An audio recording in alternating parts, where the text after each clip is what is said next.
If you're planning to list your home, don't wait until the last minute to handle repairs or maintenance. I'm Lauren, and this is Raul with the Schrader Group, and we are talking about how small issues now can save you time, money, and stress once your home hits the market. Avoiding red flags. What's the risk if sellers wait too long to handle basic upkeep before listing? Yeah, so once buyers see something that's been ignored, I think it's a really good point to get ahead of that. I call that deferred maintenance. Whether it's your overgrown yard, leaky faucets, chip paint, things like that. I think if we allow it to get out of control, then it becomes a lot of stuff that we have to fix later. When just kind of doing the little small stuff as we go, it makes it for a smoother process and gets you feeling like your house is in better shape.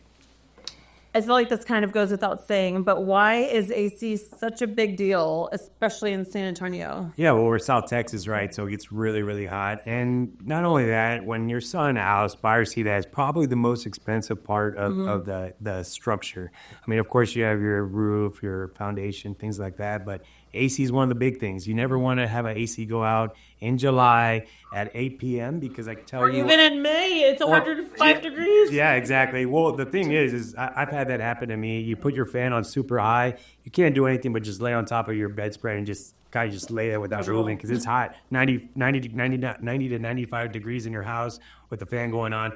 But that's what buyers think about. So having the AC routinely checked, make sure it's going on. I'm not saying you have to have a 3-month checkup every single time. I have it checked once or twice a year to ensure it's operating properly. And it does a couple things. It gets you ahead of big problems because then you're extending your overall AC unit outside, your compressor, your furnace. All these things are going to work a little bit better. I mean, that's why you go take your car to get tuned up or oil change every so often, right? So the easier and the more that we address that the routine maintenance is there, the longevity of the AC unit looks a little bit better. Plus, when buyers look at it and they see that report of, hey, you actually get your AC serviced twice a year, well, I have confidence that the house is going to be a little bit better because if you're going to do this for the AC, you're probably going to do it for everything else. Right.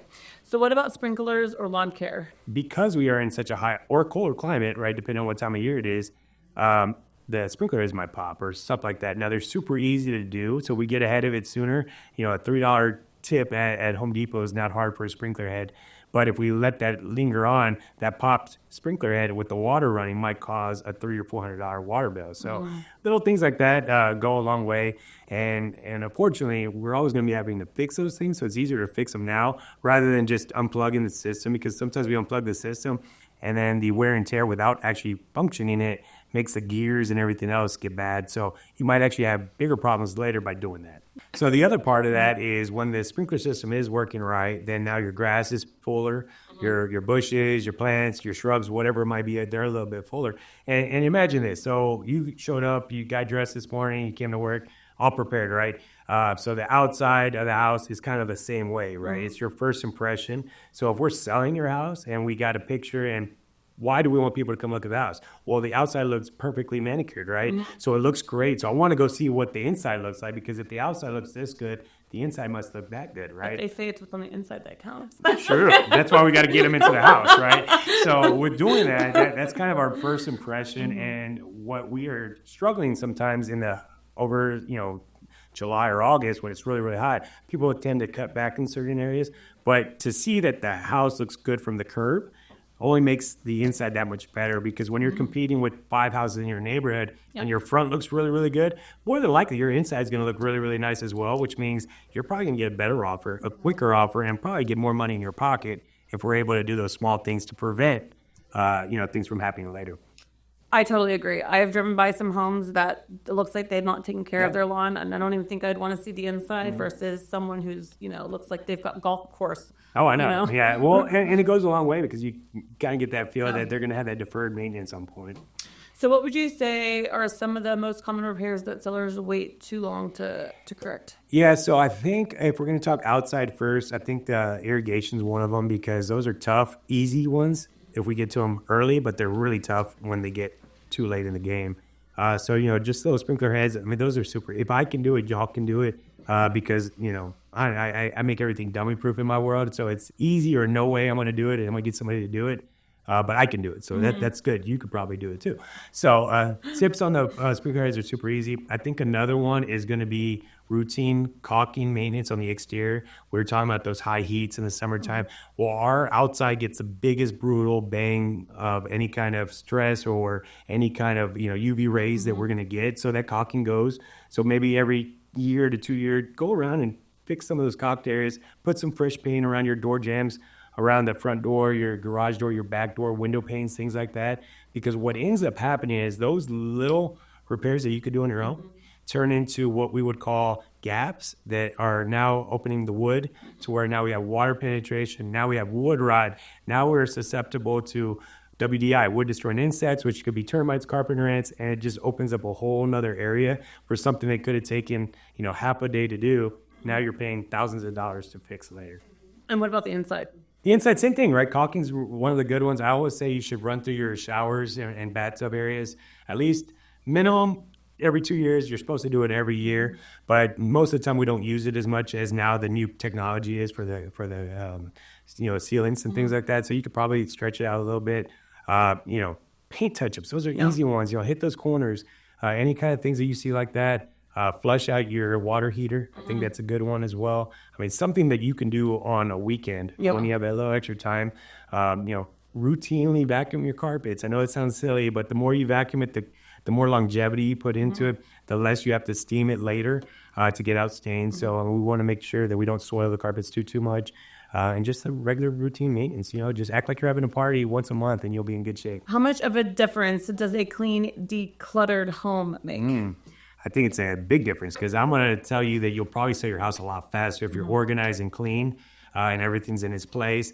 There's a reason why when you go to a builder, the model homes are spotless and they look amazing. Everyone says, I want my house to look like this. Right. Why? Because it's been put together the right way.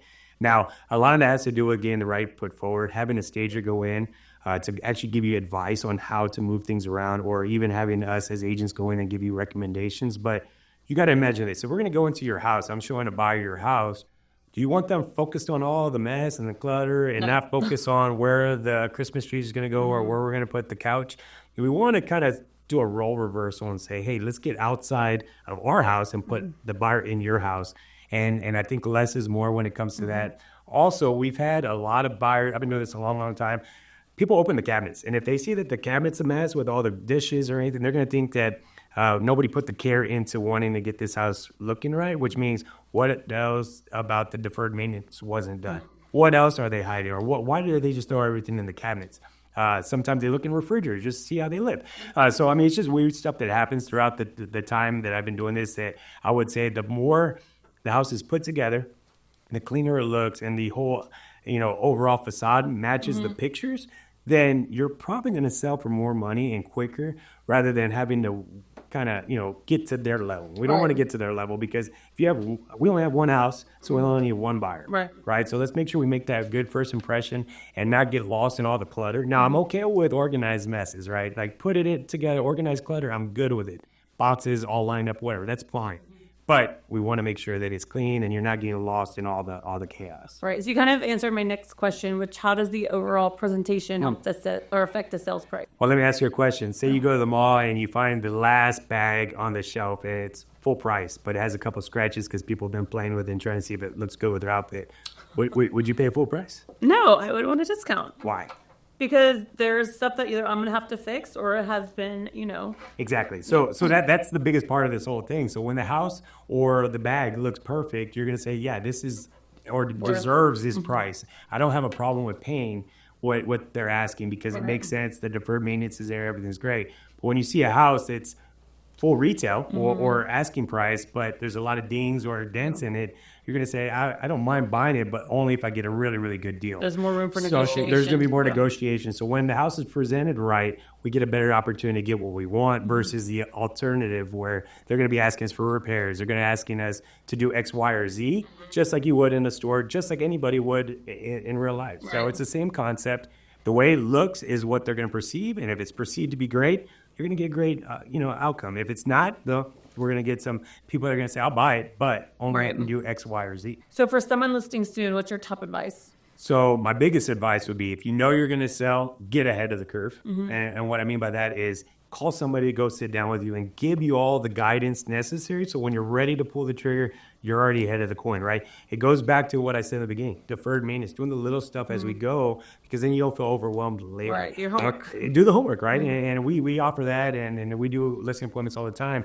And I say, hey, you're not in school anymore, but you got a little bit of homework, and this is what we need to do, A, B, C, X, Y, Z, because when we go back to it, I'm giving them a price based on them doing everything they need to do. Right. And if they're able to achieve everything I said, then we're able to get that price point, right? So if we're going to give any advice, I say get ahead of the curve. If you know you're going to sell, talk to somebody now. That way they could guide you to get you prepped, because once we hit the market in a buyer's market, we got to be the best out there and outshine our competition. Right. And the only way to do that is by making a huge first impression and by doing the things that we tell you to do and coach you to do in order to get there. But finding out that you are going to sell and getting ahead and making the call, not just saying, hey, I think I'm going to do this, I'm going to paint this wall, I'm going to do this on my own, because I don't want you to put dollars where they're not going to be reflected on getting that investment back. ROI means everything to me. And when I represent a client, I want to make sure that, number one, I'm protecting them, but number two, I'm protecting that equity and make sure that they're able to get that hard-earned equity and roll it in wherever else they're going to need it next. If you are looking to sell, please reach out. We would love to help, and subscribe to our channel to learn more. And for a complimentary evaluation, please feel free to give us a call. We're here to help. Thank you all, and have a blessed day.